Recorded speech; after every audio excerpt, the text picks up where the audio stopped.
조 바이든 대통령이 드디어 장남 헌터 바이든이 기소될 수 있다라는 이야기를 자기 입으로 했다. 이게 무슨 얘기냐면요. 어제 CNN과 인터뷰를 했는데 CNN과 인터뷰하면서 그동안은 회피해왔던 질문에 대한 대답을 했던 겁니다. 그러니까 결국에는 이제 지금 헌터 바이든, 바로 이 인물이죠. 헌터 바이든이 두 가지 큰 이슈에 걸려져 있는데 뭐 다른 일들도 많이 있겠습니다만은 하나는 세금 횡령 문제, 이것이 이제 한 큰 이슈이고요. 그리고 또 한 가지는 총기를 구입할 때 여러 가지 질문들을 했을 텐데 그 중에는 마약을 복용하느냐라는 질문이 있었을 텐데 그 질문에 대해서 뚜렷하게 아니다, 나는 마약 복용하지 않는다라고 대답을 했기 때문에 총기를 구할 수 있었던 것 아니냐. 결국에는 총기 구입하는 과정 중에 거짓 증언하고 불법적으로 총을 구입했다라는 이제 건입니다. 이 두 가지 이슈 모두 다 상당히 지금 중요한 이슈가 될 수 있는 그런 상태이고요. 둘 다 사실 여부가 거의 확인되어져 있는 그런 상태이기 때문에, 그래서 FBI가 기소할 충분한 증거를 가지고 있다라는 보도까지도 이미 저희가 전해드린 상황이고요. 그렇다 보니까 더 이상은 이제 바이든 입장에서도 피할 수 없는 그런 상태가 됐던 거죠. 그런데 CNN이 누굽니까? 철저하게 민주당 정치인들을 뒷바라지해주는 나팔수 역할을 하고 있는 것이 CNN이다 보니까 CNN에서 바이든이 이 문제에서 좀 꼬리를 뺄 수 있는 그런 기회의 자리를 만들어 준 겁니다. 어제 인터뷰 자리에서. 그래서 바이든이 그 기회를 적극 활용해서 교묘하게 빠져나가는 발언을 합니다. 첫 번째는 뭐냐면은요. 이게 이제 세금 문제와 관련해서는 그건 뭐 세금 내야 되는 거니까 나중에 문제를 알게 됐다. 뭐 그거는 낼 거다. 뭐 이미 냈죠. 한 200만 불 이미 토해냈습니다만은 더 내야 될지 여부. 그리고 실제로 법을 어겼던 부분이 있었기 때문에 해외에서 돈을 받았는데도 불구하고 신고하지 않은 이런 어겼던 부분들에 대해서 실제로 뭐 기소가 되고 형량을 받게 될지 이건 이제 저희가 지켜봐야 될 문제이고요. 총기를 구입한 문제에 대해서는 바이든은 뭐라고 얘기하냐면은 난 그건 전혀 몰랐다. 또 이제 모르쇠 작전으로 나옵니다. 총기 구입할 때 마약 이거 얘기는 난 정말 몰랐던 얘기다.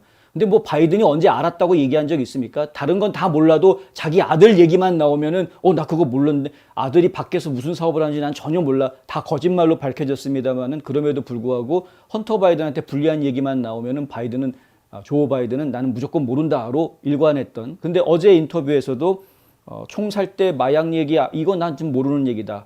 근데 뭐라고 이야기하냐면요. 하지만 아들이 책에서 다 밝히지 않았느냐 라는 이야기를 합니다. 이거 정말 몰랐던 거 맞습니까? 솔직히. 네. 그때는 몰랐는데 지금은 알고 있다 뭐 이런 식인데 지금 말하는 게. 아들이 쓴 책이 있죠. 그 책, 헌터 바이든이 쓴 책에 보면은 분명하게 그런 얘기들이 나온다라는 것이죠.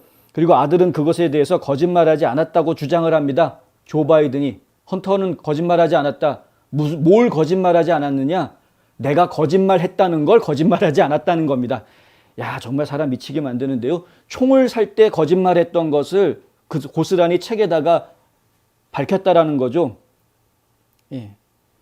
그 책에다 그렇게 밝혔던 것을 보면 총기를 살 때 상황들을 쭉 솔직하게 밝혀놓은 걸 보면 내 아들은 아주 올바르게 살고 있다. 과거에 마약 문제 때문에 힘들었던 적이 있지만 그걸 지금 극복하고 최근 2년 동안은 아주 바르게 살고 있다. 이렇게 이야기합니다.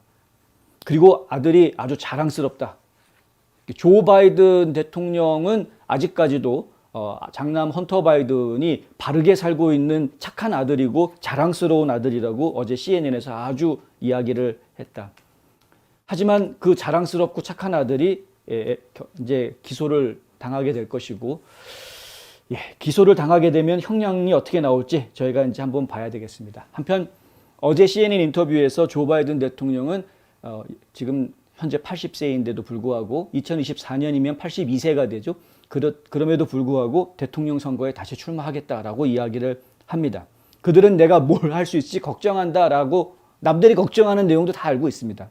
본인 건강을 걱정한다라는 걸 알고 있는 거죠. 하지만 지금까지 내가 해낸 걸 봐라 라고 이야기합니다. 바이든이 한 이야기는 이렇습니다. 근래 역사에서, 미국 역사에서 최근 2년 동안 내가 해왔던 것만큼 많은 일을 해낸 대통령 이름을 대보라. 농담이 아니다 라고 이야기했습니다. 정말 많은 일을 했습니다. 네, 진짜로. 대통령 되자마자 첫 일주일 동안 행정명령만 수십 개를 내려놨습니다. 진짜 많은 일을 했습니다. 예, 지금 연방 판사 임명한 숫자 보면은 정말 대단합니다. 트럼프 대통령 저리 가랍니다. 정말 많은 일을 했습니다. 방향이 틀려서 그렇지. 예, 방향이 잘못된 방향이어서. 그러니까 이게 방향이 잘못된 방향을 엄청나게 많이 했으니 더 미치고 팔짝 뛸 노릇이 된 거죠. 지금 미국 국민들 입장에서는. 하여간 무조건 일 많이 했다고 자랑하는 것 굉장히 곤란하다. 이건 뭐 농담 반 진담 반으로 하는 이야기인데요. 회사에서 가장이라기보다 회사에서 같이 생활할 때 좀 짜증나는 직원, 동료 직원 그러면은 먼저 떠오르는 사람이 능력은 있는데 뺀질거리는 직원. 정말 짜증난다 이거죠. 능력은 있지만 일 안 하는 직원. 그런데 그거보다 더 화나는 직원은 능력도 없는데 일도 안 하는 직원. 너는 능력도 없으면서 왜 열심히 하지도 않느냐? 더 화난다 이거죠. 쟤는 능력이라도 있지. 맘먹고 하면 되는데 너는 능력도 없는데 왜 게으르냐 이거죠. 근데 그거보다 더 나쁜 최악의 직원. 능력 없는데 열심히 일하는 직원. 하는 일마다 사고치고 다니는 직원. 역대 대통령 중에서 가장 많은 일을 했다라고 자랑을 하고 있는데 가장 많은 사고를 친 대통령이다.